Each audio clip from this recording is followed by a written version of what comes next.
তুমি বিছানায় শুয়ে মোবাইল স্ক্রল করতেছো আর ওদিকে তোমার বন্ধু স্কুলের ফ্রি ওয়ার্কশপে রেজিস্ট্রেশন করে ফেলছে। জীবনযুদ্ধে কে এগিয়ে গেল?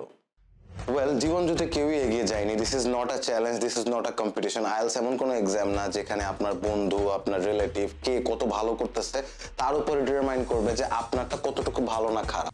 আপনার স্কোর আপনি পাবেন আপনার এফোর্ট দিয়ে। Now what you need to do is you need to understand যে সবারই বাস কিন্তু একটা বাস স্টপ থেকেই ছাড়বে। এখন ওই বাস স্টপ পর্যন্ত যদি আপনি না যেতে পারেন তাহলে কিন্তু বাসটা ধরতে পারবেন না towards your desired band score বা আপনার যেটা গন্তব্য সেখানে, রাইট?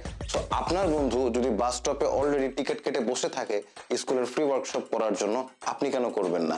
হয়তো ওখান থেকে আপনার বাসটা চালু হবে এবং পৌঁছে যাবে আপনার কাঙ্ক্ষিত গন্তব্যে। Best wishes to all of you. Hope to see you all in the IELTS free workshop at eSchool, যেখানে 2 দিনে আমরা 2 ঘন্টার ওয়ার্কশপে কভার করার ট্রাই করব IELTS এর 4টা মডিউল, লিসনিং, রিডিং, রাইটিং এবং স্পিকিং এর বেসিক কিছু ইম্পর্টেন্ট ডিসকাশনস এবং কোন টাইপের স্টাডি প্ল্যান বা চিন্তা ভাবনা করলে আপনার জন্য IELTS এর প্রিপারেশন করাটা একটু ইজি এবং কমফোর্টেবল ফিল হবে। সবাই ভালো থাকবেন and do watch our videos and all the files that we get from the page and channel to help you in your IELTS journey. Assalamu alaikum.